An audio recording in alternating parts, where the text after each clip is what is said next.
Callaghan!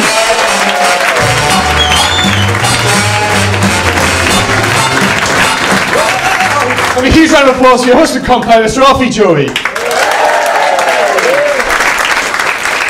So, I had to stop doing stand-up comedy for about 2 months earlier on this year because my girlfriend broke up with me.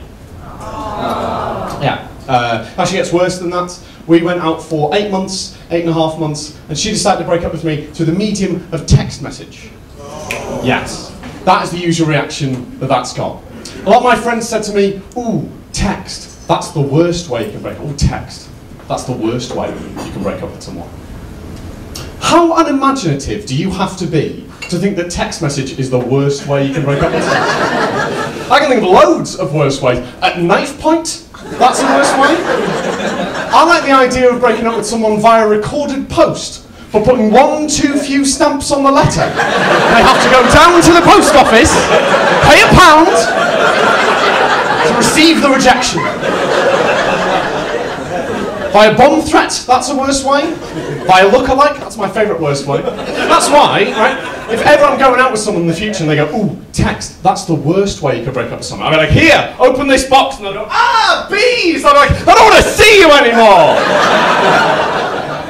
So 2014, not been a great year for me. I have now got to a stage of loneliness in my life that occasionally, when I have my dinner, I'll get my laptop out, go on Google Images, type in the words, kind man, put the picture full screen, and put the laptop the other side of the table so I have someone to eat with.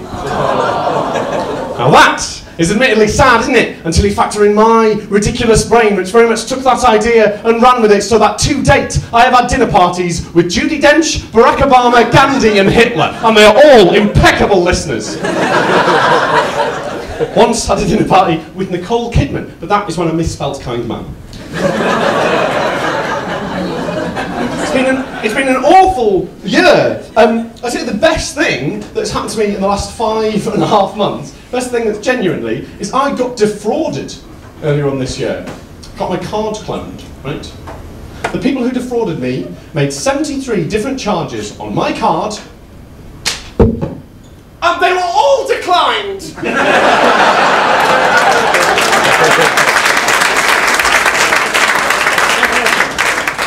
What you are looking at is a man who makes so little from comedy he cannot even be stolen from! Bring it on, international credit thieves! You are messing with someone who has literally nothing to lose! It's been awful. I've got a theory, right? Being alone for the first time in a really long time, I've got a theory that the way we like other people to view us is like the way you would look at an 18th century house, you know? Beautiful from the outside, then more and more interesting the further you explore. Now, I'm actually a very showy-off, arrogant man, but I know the only thing that I share with an 18th century house is there are holes in me that have been previously used to hide priests.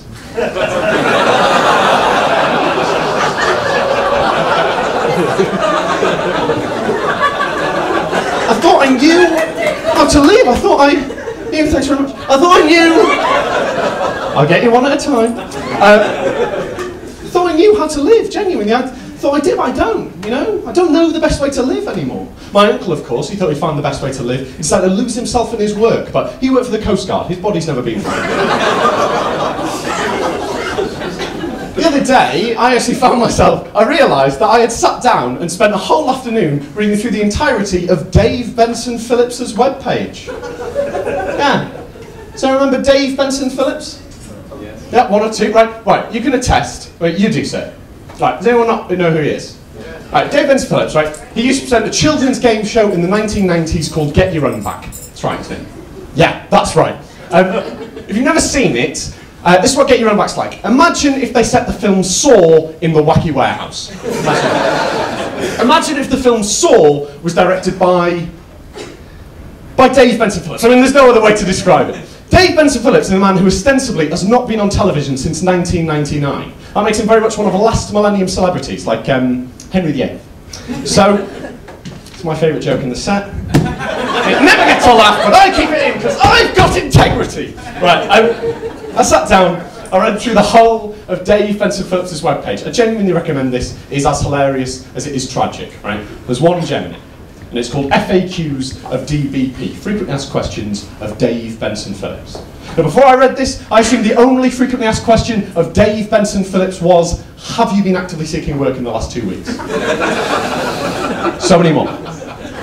First question on Dave Benson Phillips's frequently asked questions is, do you present Ready, Steady, Cook? To which Dave Benson Phillips replies, no, that's Ainsley Harriott. And it's as good and as crushed as that. I imagine you could add the words, now please fuck off at the end. It would not change the tone one iota. The second question on Dave Benson Phillips's frequently asked questions is, are you married to Dawn French? To which Dave Benson Phillips replies, no, that's Lenny Henry. So let's consider for a second, ladies and gentlemen, how tragic Dave Benson Phillips's life now is. On his own, poorly designed, hard to navigate webpage, he has to differentiate himself from other black celebrities. And then I noticed an email address at the bottom of the page, and I thought, well, I'm going to have to send Dave a couple of questions of my own. First question I asked Dave Benson Phillips was, will there be a Blade 4?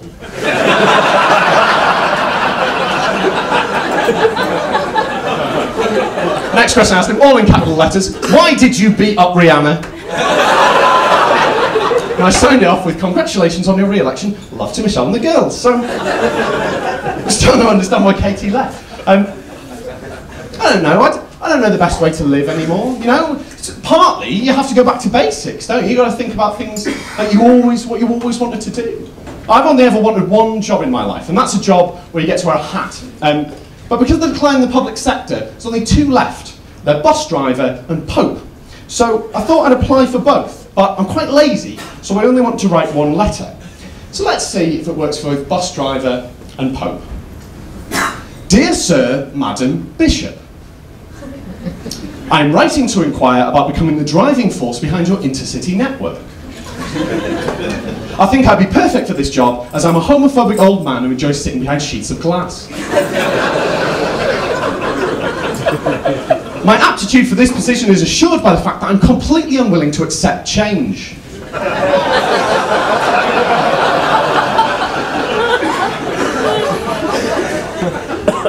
I can see no feasible way of stopping paedophiles from getting on board. Even if I know they are a convicted paedophile, I'll probably end up just moving them to another city. In fact, I see that as integral to the job. I understand the challenges that come with this position. Fully accept that middle-class parents often utilise your service to get their kids into school.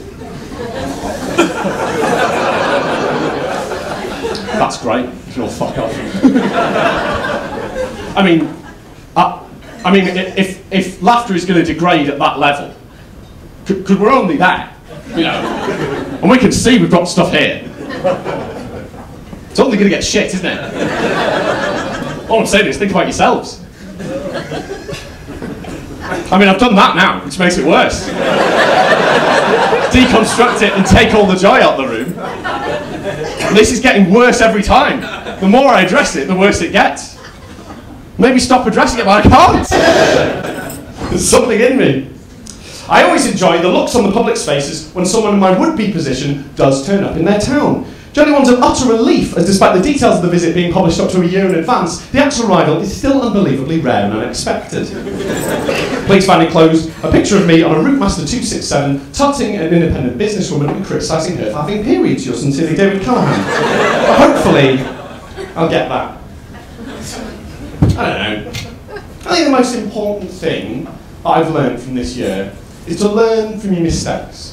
If I didn't learn from the mistakes that I made in relationships, I still think that writing an erotic poem was a good idea. I still think that when you fingered a girl, you had to put as many fingers in as possible and wear her like some kind of gigantic heavy mixed glove.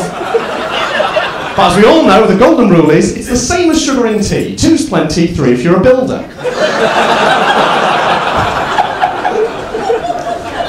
There is one mistake.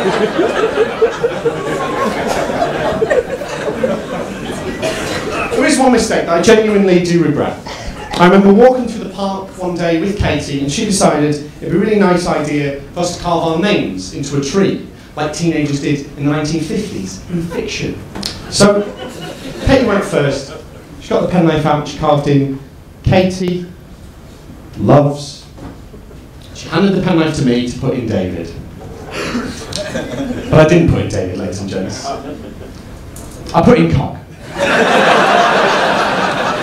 I put cock in that tree. Yes, I know what I just said. That could have been a moment of us crystallising our love together forever. Instead, it turned one of me calling my girlfriend a slag in the most forestry way possible. And here's a joke that you can do. This is for yourselves. You do this in your own time, in your own lives. Do it and think of me. When me and my brother, we write cards for people inside our family. We'll put our names in age order, right? So he's older than me. He'll go first. So we'll write something like this. Dear Mum, happy birthday. Love from Richard and, which will hand the card to me to write in David. But I don't write. I write in some more information about Richard. So it says something like this. Dear Grandma, get well soon. Love from Richard and I'm naked as I write this. That's a great job. You can all do it yourselves. That's what I like to call the Callaghan special. I've been doing a Callaghan picture.